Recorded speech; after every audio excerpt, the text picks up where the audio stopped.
The brick came through the window at exactly 9:47 a.m., right in the middle of Sophia's mindful breathing class.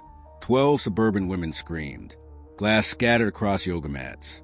The brick had a note attached, "Close or else." Sophia picked up the brick with steady hands. Outside, Derek Mason and his MMA crew were laughing, making obscene gestures. This was the third attack this week. First, spray paint on her door, then slash tires. Now this.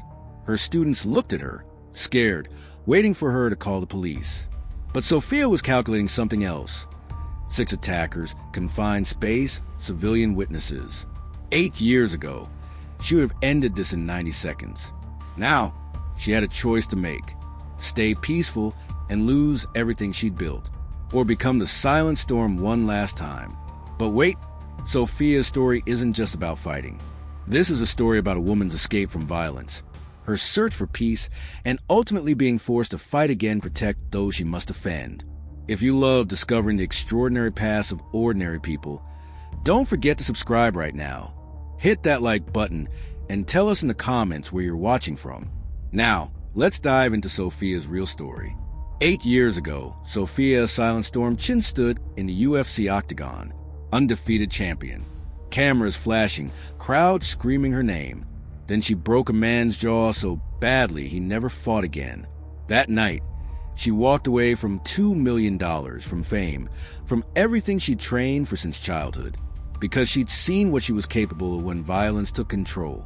Now she taught yoga, helped people breathe, found peace in stillness, until Derek Mason decided her peaceful studio was bad for his aggressive gym's image, until his harassment escalated from insults to vandalism to threats, until the morning he walked into her studio with 6 fighters and told her students to leave.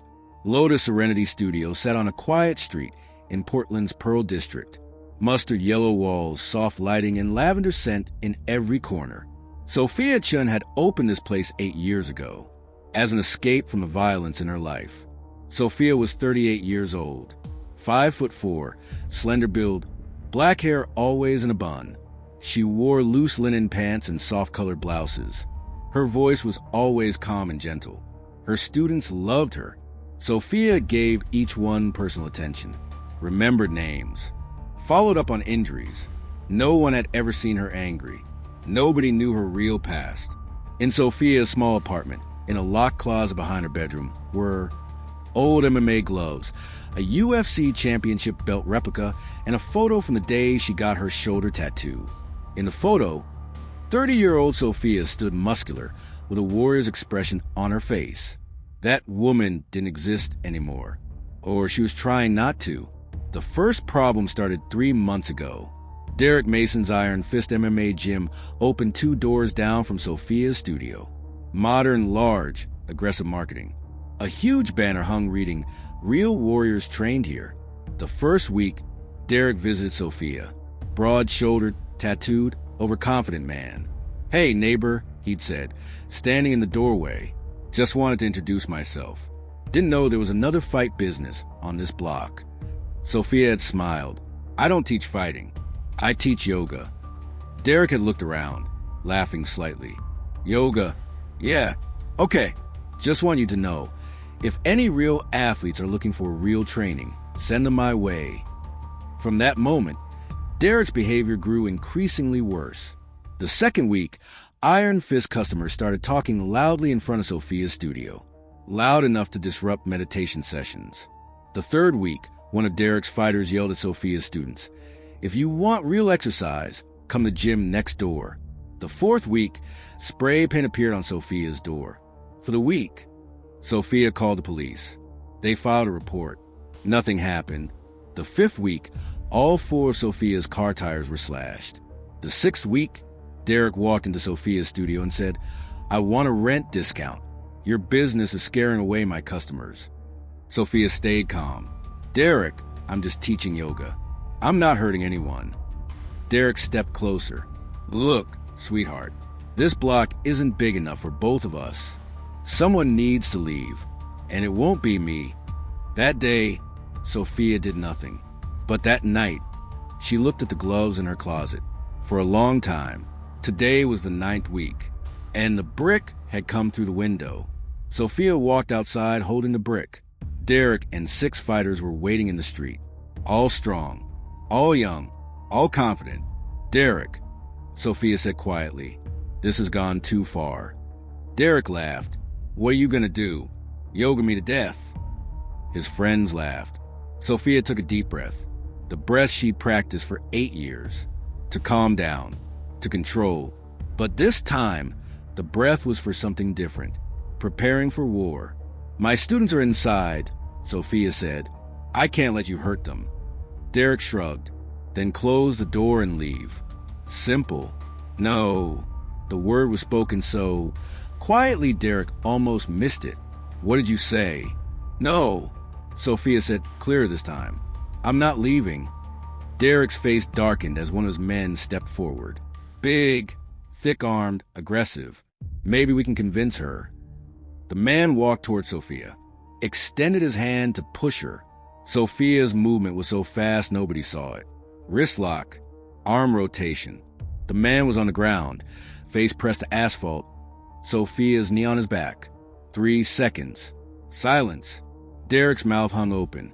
"How did you—" Sophia released the man. Stood up. Her hands were trembling. After 8 years, she'd put someone on the ground for the first time, and her body remembered everything. "Leave," Sophia said. "Now." But Derek didn't leave. He turned red with rage. "Who do you think you are?" he shouted. "I've been on this block for 10 years. "No," said a voice from behind. "You haven't." An elderly woman was speaking from across the sidewalk. Sophia's oldest student, 65-year-old Margaret. "That studio has been here for 8 years. You came 3 months ago. And in that time, nothing's been as good as her." Other voices joined in. Sophia's students were watching from the windows. Neighboring shop owners stood in their doorways. "That woman cured my back pain," someone said. "She gave my daughter confidence," said another. Derek looked around. The crowd was on Sophia's side. "This isn't over," Derek said, backing away. "You'll hear about this." When Sophia returned inside, her students looked at her silently. "Miss Sophia," said the youngest, 23-year-old Emma. How that move?" Sophia sat down, and for the first time in 8 years, she told the truth. "Before I taught yoga, I was an MMA fighter, UFC champion. They called me the Silent Storm. 23 fights, 23 wins, no losses." The room was silent. "Why did you quit?" someone asked. Sophia looked at her hands. "Because in my last fight, I hurt a man so badly he could never fight again. And in that moment, I realized that violence is addictive. No matter how good you are, it changes you. But today..." Emma couldn't finish. "Today, I made a choice," Sophia said. "I didn't choose violence. I chose defense. There's a difference." A student raised her hand. "Will Derek come back?" "Probably," Sophia said honestly. Then Margaret said, "Maybe you should teach us some defensive moves." Sophia smiled. For the first time that day, a real smile. "Maybe," she said. "But first, focus on your breathing." The next day, Derek came back. But this time he wasn't alone. He'd brought 12 fighters. All big, all aggressive. They stood in front of Sophia's studio. "Last chance," Derek said.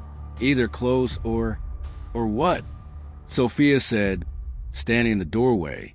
Derek smiled. "Or we make your business impossible." Sophia took a deep breath. Then she closed her studio door. Derek laughed as if he'd won. But Sophia had closed the door from inside with her students. "Okay," she said to her students. "Today, we're doing a different lesson. I'm going to teach you self-defense, but only defense, never offense." Emma raised her hand. "Why only defense?" Sophia looked out the window. Derek and his crew were still there. "Because," Sophia said, "real strength is protecting the weak, not defeating the strong." That day, Sophia taught 12 women basic defensive moves.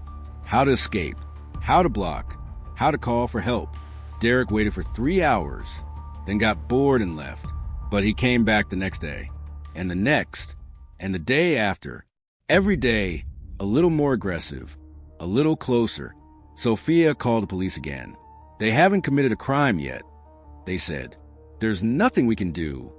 By the third week, Sophia's students started getting scared. Some stopped coming to class. Maybe they're right, Emma said one day. Maybe this place is dangerous. Maybe you should move somewhere else. Sophia thought quietly. She could move, run away again, hide again. But then Margaret spoke. I'm 65 years old, the old woman said. All my life, I've let strong men intimidate weak women. Just once, I want to see someone stand up. Sophia looked at Margaret, then at Emma, then at the others. They were all looking at her, with hope, with fear, with faith. And Sophia realized in that moment, this wasn't just about her. This was about every woman intimidated by powerful men. Okay, Sophia said, but we do it my way. The next day, Sophia sent Derek a challenge. Written, official, Lotus Serenity versus Iron Fist. Charity match. All proceeds go to Women's Crisis Center. One of your fighters, one of my students. You choose. When Derek received the note, he laughed. Accepted, he said. I'll come, and I'll beat you in the cage. Sophia shook her head. No, different rules. This isn't a traditional match. This is a demonstration. What demonstration? A demonstration that yoga is the source of strength, not violence. Derek was confused, but he accepted because he was sure he'd win. The match was held 3 weeks later at Portland's community center. 500 people came. Local news came. Everyone expected to watch Derek Mason crush Sophia Chen. But Sophia's plan was different. When she entered the ring, she wasn't wearing fight gear. She wore yoga clothes. Derek waited in the cage, fully equipped. Ready to start? The referee asked. Sophia nodded. Then she did something nobody expected. She went into meditation position. Close her eyes. What are you doing? Derek shouted. Sophia didn't answer, just breathed. Derek approached her, prepared to throw a punch. But at that moment, Sophia's eyes opened, and Derek saw something that stopped him. The silent storm had returned. But this time, the storm hadn't come to destroy. It had come to teach. Sophia stood up, didn't move, just stood. Hit me, she said. Derek was confused. What? Hit me? Full force. Derek hesitated, then swung. A full punch. At her head. Sophia sidestepped with minimal movement. The punch grazed the air. Derek hit again. Sophia dodged again. Third, fourth, fifth. Each time, Sophia only moved slightly. Minimal energy. Maximum effect. Derek started getting tired. His breathing became labored. Sophia remained calm, her breathing steady. Do you see? Sophia said to the crowd. Violence consumes energy. Calm preserves energy. Derek made one more angry move. This time, Sophia caught his arm, gently, and using Derek's own momentum, laid him on the ground, without harm, just control. The crowd gave a standing ovation. Derek lay on the ground, not hurt, just defeated. Sophia extended her hand to help him up. Yoga, Sophia said, isn't just flexibility. It's strength, balance, and control. And most importantly, respect for others. Derek looked at Sophia's hand for a long time.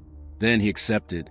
3 months later, Derek Mason closed Iron Fist Gym, opened a new business, Iron Lotus, combined yoga and MMA center, partnership with Sophia. I never would have thought, Derek said one day, but yoga actually works. Sophia smiled. I told you. Emma now attended both yoga and MMA. I love both, she said. Yoga gives me peace. MMA gives me strength. They're the same, Sophia said, just in different forms. Margaret, at 65, was still Sophia's most loyal student, and now she knew basic defensive moves too. I lived in fear my whole life, the old woman said. You showed me how to live without fear. Sophia hugged Margaret. No, she said. You reminded me what strength should be used for. If there's one thing to learn from this story, it's this. Real strength isn't the power to crush others. It's the power to protect others. And sometimes you have to fight for peace, but never for hate. Don't forget to subscribe to Invisible Legends. Where are you watching from? Drop a comment. We love hearing from our viewers around the world.